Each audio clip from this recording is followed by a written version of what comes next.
Welcome to RK's Stories.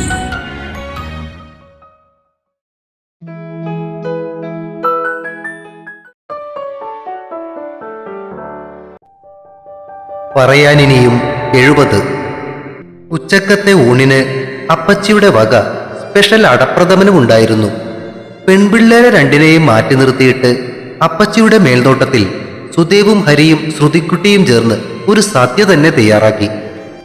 അപ്പച്ചി ഉപ്പിലിട്ട് വെച്ചിരുന്നത് കൂടാതെ സുദേവ് പറിച്ചു കൊടുത്ത പച്ചമാങ്ങ ഉപ്പും മുളകും ചേർത്ത് വെട്ടിക്കയറ്റിക്കൊണ്ട് ആശ്രയയും വിഭയും കൂടി അടുക്കളയിലെ ആ പടവെട്ട് കണ്ടുനിന്നു. വയറു നിറച്ച് ഉച്ചഭക്ഷണം കഴിച്ചതിന്റെ ക്ഷീണത്തിലിരിക്കുകയായിരുന്ന വിഭയും ആശ്രയയും അപ്പച്ചി എന്തോ കലക്കിക്കൊണ്ടുവരുന്നത് കണ്ടതും മുഖത്തോട് മുഖം നോക്കി. എന്തോന്നാ അപ്പച്ചി ഇത്? ഡൈനിങ് ടേബിളിൽ കൊണ്ടുവന്നു വെച്ച പാത്രത്തിലേക്ക് എത്തി നോക്കിയിട്ട് വിഭ ചോദിച്ചു. ആ, ഇതേ മുരിങ്ങയില കൊണ്ടുണ്ടാക്കിയ ഒരു സൂപ്പാണ്. അയ്യോ, ഇനി എന്റെ വയറ്റില് ഒരു തരി സ്ഥലയില്ലട്ടോ. വയറു തിരുമിക്കൊണ്ട് ആശ്രയ വിലപിച്ചു. ഇതങ്ങോട്ട് ചെന്ന് കഴിയുമ്പോ തലമൊക്കെ താനെ ഉണ്ടായിക്കൊള്ളും. സൂപ്പ് ഗ്ലാസ്സിലേക്ക് പകർത്തുന്നതിനിടയിൽ അപ്പച്ചി മറുപടി കൊടുത്തു. ഇതിനിടയിൽ ശ്രുതിക്കുട്ടി ചെന്ന് സൂപ്പ് തൊട്ട് നാവിൽ വെച്ച് നോക്കുന്നതും മുഖം ചുളിച്ചു തുപ്പുന്നതും കണ്ടതോടെ രണ്ടിന്റെയും മുഖം ചുളിഞ്ഞു. പിന്നെ കുടിച്ചപ്പോരമ്മേ? ആശ്രയ അവസാനമായിട്ട് ഒന്നുകൂടി പറഞ്ഞു നോക്കി. ഇതങ്ങ് പിടിച്ച പിള്ളേരെ. അപ്പച്ചിയുടെ സ്വരം കനത്തതും രണ്ടുപേരും ഗ്ലാസുകൾ വാങ്ങി ഒറ്റ വലിക്ക് കുടിച്ചു തീർത്തു. രണ്ടിന്റെയും ദയനീയഭാവത്തിലുള്ള നോട്ടം കണ്ടതും സുദേവും ഹരിയും മുഖത്തോട് മുഖം നോക്കി ചിരിച്ചു. എടാ പിള്ളേരെ, രണ്ടിനോടും കൂടി ഞാൻ പറയുക, ഇനി ഇതുങ്ങൾക്ക് എന്തേലും കഴിക്കണമെന്ന് ആഗ്രഹം തോന്നിയ ഉടനെ വാങ്ങിച്ചു കൊടുത്തോണം, കേട്ടല്ലോ? ഓ, രണ്ടാളും ഒരുപോലെ തലയാട്ടി. യെസ്, വാങ്ങുമ്പോ എക്സ്ട്രാ ഒന്ന് എനിക്കും. ശ്രുതിക്കുട്ടിയും കൂട്ടത്തിൽ കൈപൊക്കി. സുദേവ് ഒന്ന് കണ്ണുകൾ കൂർപ്പിച്ച് അവളെ നോക്കി. ഈ ഇളിച്ചുകൊണ്ടവൾ അച്ഛനെ നോക്കി കണ്ണിറുക്കി.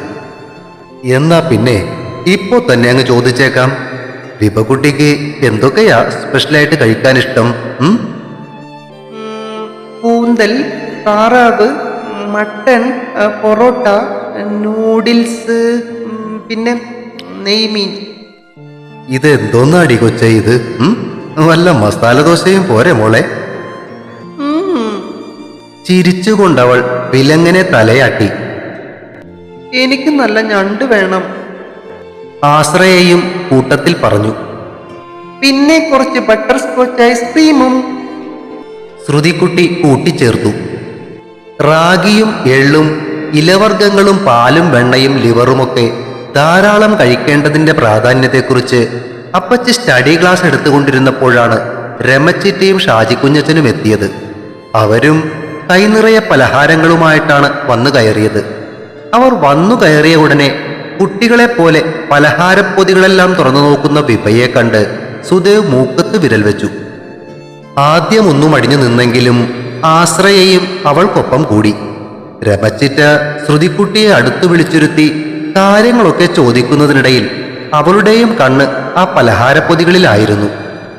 7-ാം മാസം വിഭയെ കൂട്ടിക്കൊണ്ടുപോകുന്ന ചടങ്ങുകളൊന്നും വേണ്ടെന്ന് അപ്പച്ചി പറഞ്ഞത് രമച്ചിറ്റ ആദ്യം സമ്മതിച്ചില്ലെങ്കിലും അവൾക്കും ആശ്രയയോടൊപ്പം നിൽക്കാനാണ് താല്പര്യമെന്ന് വിഭക്കുട്ടി പറഞ്ഞതോടെ ചിറ്റ പിന്നെ എതിർത്തൊന്നും പറഞ്ഞില്ല.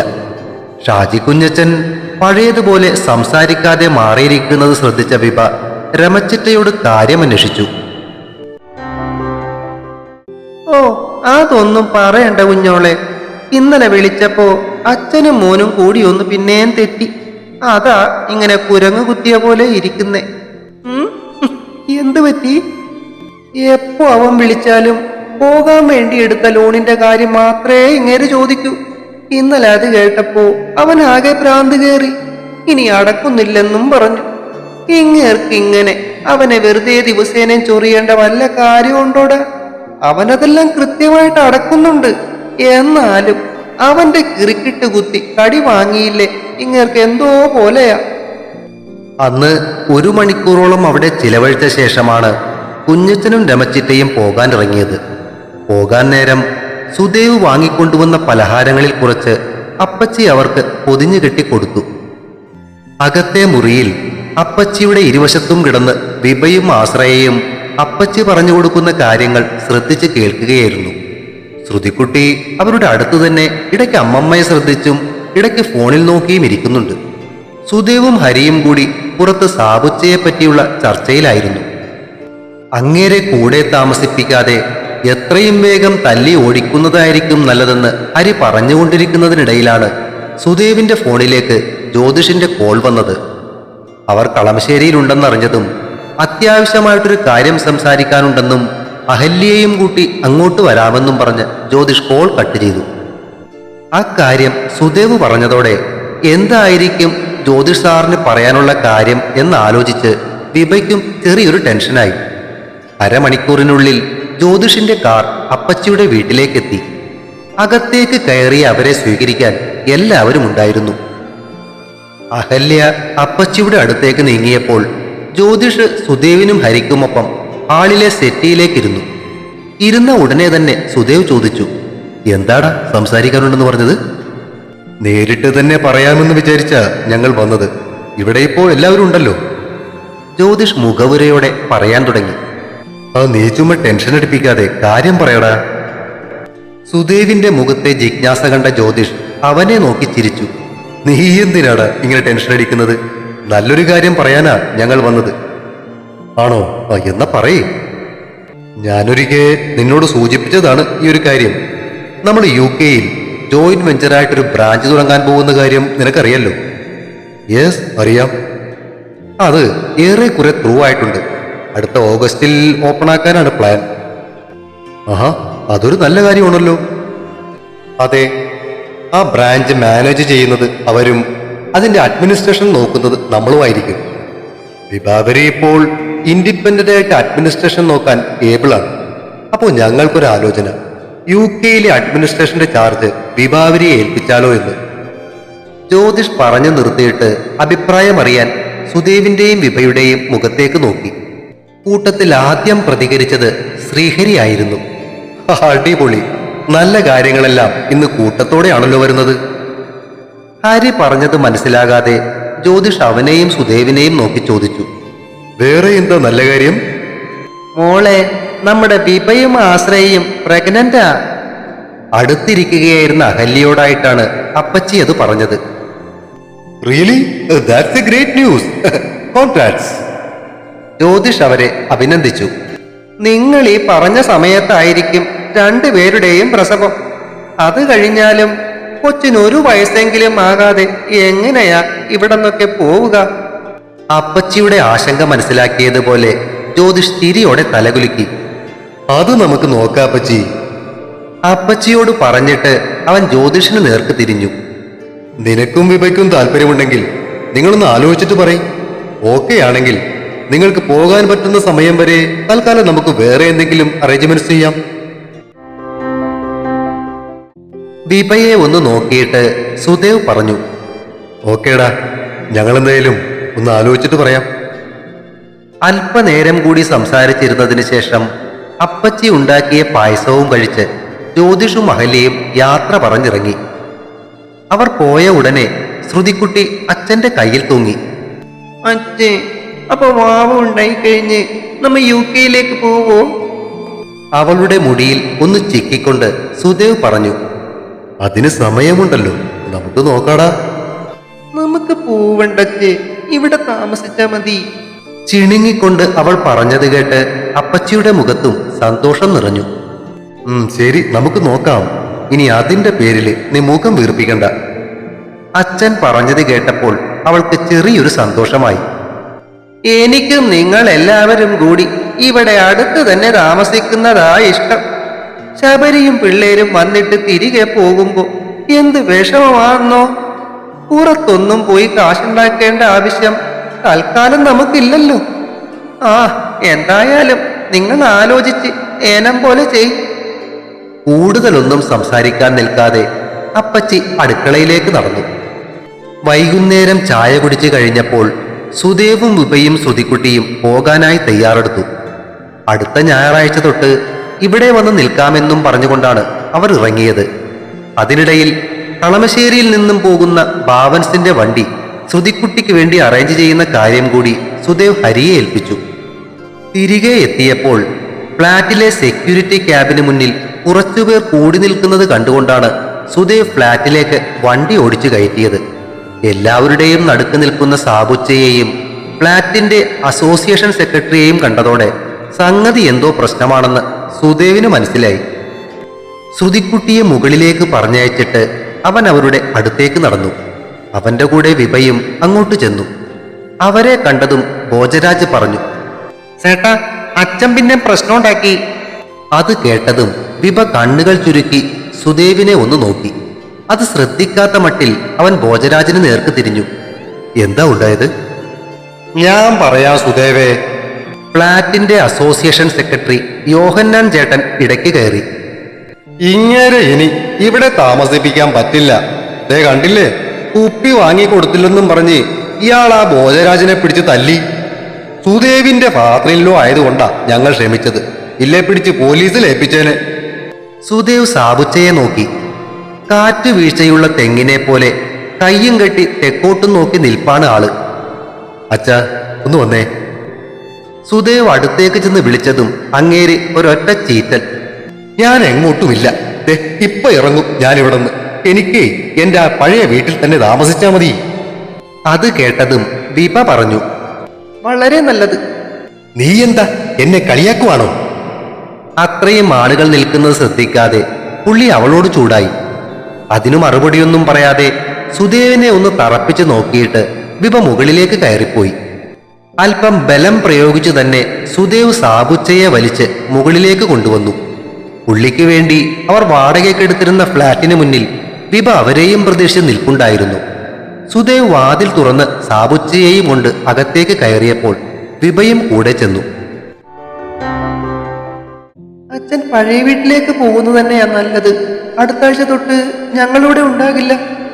അവൾ പറഞ്ഞത് കേട്ട് തിരിച്ചൊന്നും പറഞ്ഞില്ലെങ്കിലും പുള്ളി അവളെ സൂക്ഷിച്ചു നോക്കി. ഞാൻ പ്രഗ്നന്റാ. ഉണ്ണേട്ടന്റെ അപ്പച്ചിക്ക് നിർബന്ധം ഇനി അവിടെ തന്നെ നിന്നാ മതി എന്ന്. അതോടെ അങ്ങേര് വാ തുറന്നു. ഓ, അപ്പോ അതാണ് കാര്യം. നിന്നെ പ്രസവിച്ചു കഴിഞ്ഞപ്പോഴാ നിന്റെ അമ്മയ്ക്ക് കഷ്ടകാലം തുടങ്ങിയത്. ഇനിയിപ്പോ നീയും പ്രസവിച്ചു കഴിയുമ്പോ അങ്ങനെ തന്നെ ആകാനേ വഴിയുള്ളൂ. കേട്ടു നിന്നിരുന്ന സുദേവ് ഒറ്റ കുതിപ്പിനാണ് സാബുച്ചയുടെ കഴുത്തിന് കുത്തിപ്പിടിച്ച് അങ്ങേരെ ഭിത്തിയോട് ചേർത്ത് മുകളിലേക്ക് ഉയർത്തിയത്. കണ്ണുകൾ തുറിച്ച് ശ്വാസം കിട്ടാതെ പിടഞ്ഞ അങ്ങേരെ കണ്ട് വിഭ സുദേവിന്റെ കൈകളിൽ കയറിപ്പിടിച്ചു. തിരിഞ്ഞ് അവളെ നോക്കിയ സുദേവിന്റെ കണ്ണുകൾ കലങ്ങി ചുവന്നിരുന്നു. നിറഞ്ഞ കണ്ണുകളോടെ അവൾ അവനെ നോക്കി അരുതെന്ന് തലയിളക്കി. സുദേവ് കൈയെടുത്തതും താഴേക്ക് വീണുപോയ സാബുച്ച കഴുത്തിൽ തടവിക്കൊണ്ട് ചുമച്ചു. കുറച്ചൊന്നു ചുമച്ച ശേഷം ചാടി എഴുന്നേറ്റ പുള്ളിക്കാരൻ സ്വന്തം നെഞ്ചിനിട്ട് 5-6 ഇടിയും ഉറക്കെ ഒരൊറ്റ കരച്ചിലും. അയ്യോ, ഇവനിപ്പ എന്നെ കൊല്ലുവേ, ഓടി വായേ. ആ കാറിക്കൂവൽ കേട്ടതും സുദേവ് ചുണ്ടിൽ വിരൽ വെച്ച് ശബ്ദിക്കരുതെന്ന് ആംഗ്യം കാണിച്ചു. അതോടെ സ്വിച്ചിട്ടതുപോലെ ആ കരച്ചിൽ നിന്നു. താൻ നന്നാകുമെന്ന് വിചാരിച്ച ഇങ്ങോട്ട് കൂട്ടിക്കൊണ്ടുവന്നത്. പക്ഷേ അട്ടേനെ പിടിച്ച് മെത്തേ കിടത്തിയ കിടക്കുല്ല നിപ്പോ മനസ്സിലായി. എന്തായാലും ഇവിടുന്ന് പോകാനിറങ്ങിയതല്ലേ, ഇനി ഒട്ടും വൈകണ്ട. പെട്ടിയും കിടക്കയും എടുത്തിട്ട് ഇപ്പോ ഇറങ്ങിക്കോണം, കേട്ടല്ലോ. ഒന്നും മിണ്ടാതെ സാബുച്ച തലയാട്ടി. സുദേവ് വിഭയെയും ചേർത്തു പിടിച്ച് പുറത്തേക്കിറങ്ങിയപ്പോൾ പുറകിൽ നിന്നും സാബുച്ച പിറുപിറുത്തു. വേണ്ടായിരുന്നു, കുറച്ചോവറായി പോയി. സുദേവും വിഭയും സാബുച്ചയോട് സംസാരിച്ചതിന് ശേഷം തിരികെ വന്നിട്ട് ഏകദേശം 1 മണിക്കൂറായി കാണും.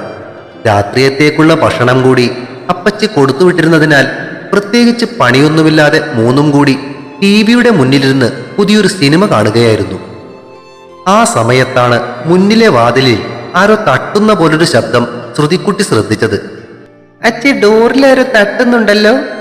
അത് നിനക്ക് തോന്നിയതായിരിക്കും. ആരെങ്കിലും വന്നാൽ ബെല്ലടിക്കില്ലേ?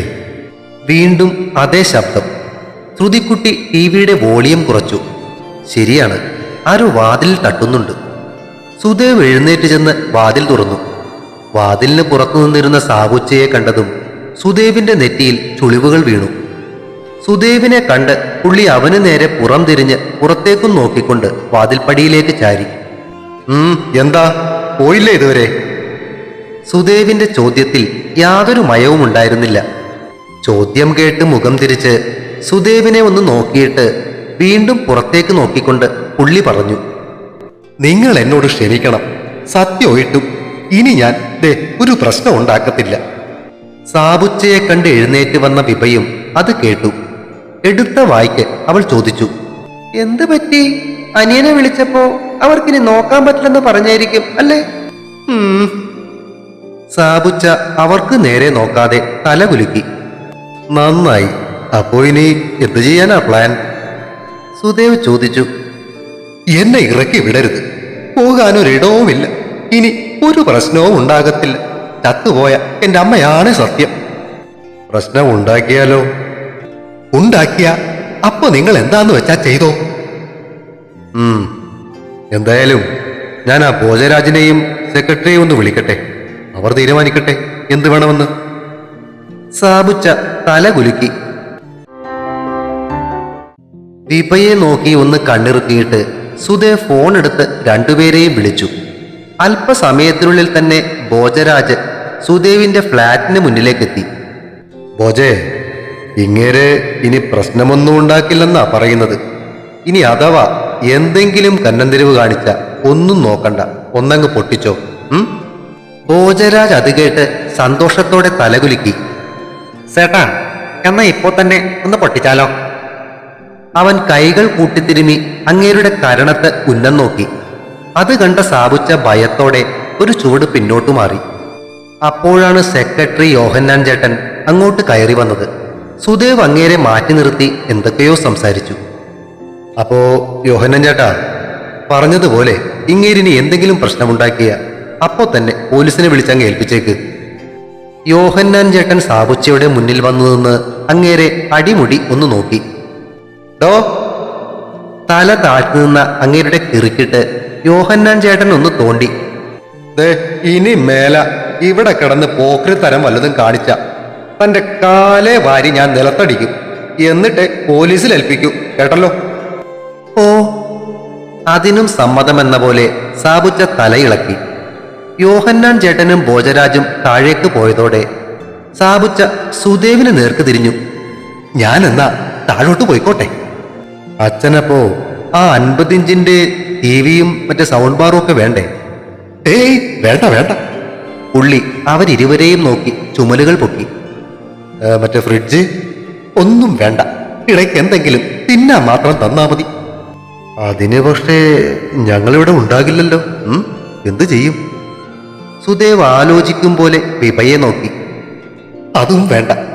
ആ ഗ്യാസ് സ്റ്റൗ തന്നാല് ഞാൻ എന്തേലും വെച്ചുണ്ടാക്കിക്കൊള്ളാം. അതൊക്കെ തരാം. പക്ഷേ മുറുക്കാനോ വെള്ളമടിക്കാനോ നിന്നാൽ നിർത്തി. എല്ലാം ഇതോടെ നിർത്തി. എങ്കിൽ അച്ഛനെ കൊള്ളാം. എന്നാ പോയിക്കോ.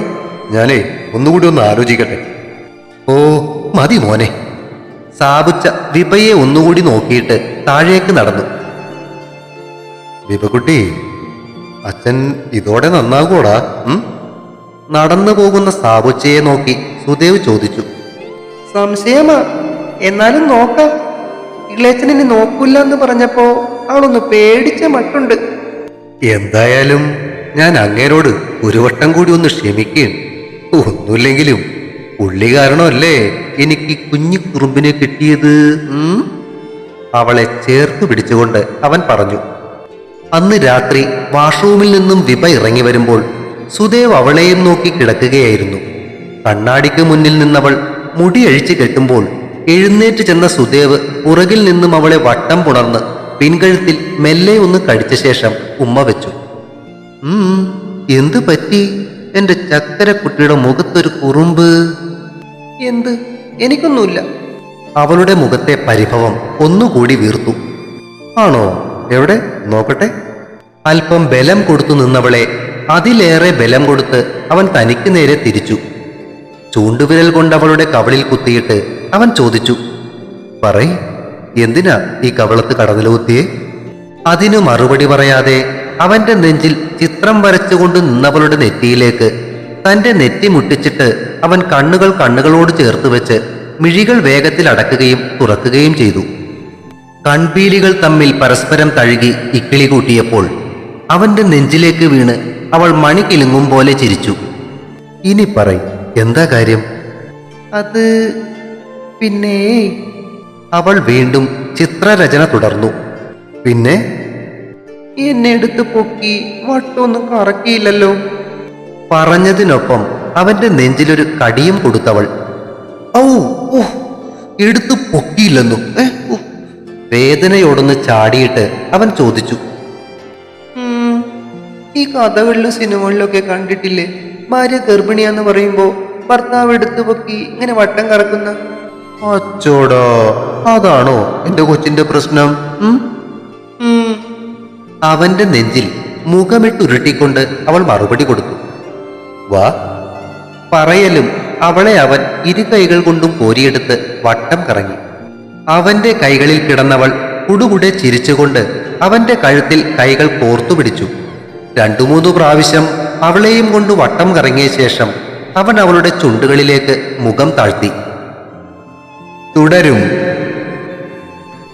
പറയാനിനിയും അടുത്ത ഭാഗം ഉടൻ പ്രതീക്ഷിക്കുക. ആരും പഴയ പോലെയൊന്നും അഭിപ്രായങ്ങൾ പറയുന്നില്ലല്ലോ. കഥ ബോറാണോ പിള്ളേരെ? കഥ ഇഷ്ടമാകുന്നുണ്ടെങ്കിൽ അഭിപ്രായങ്ങൾ പറഞ്ഞും ലൈക്കുകൾ നൽകിയും ഷെയർ ചെയ്തും സപ്പോർട്ടുമായി കൂടെ നിൽക്കണേ.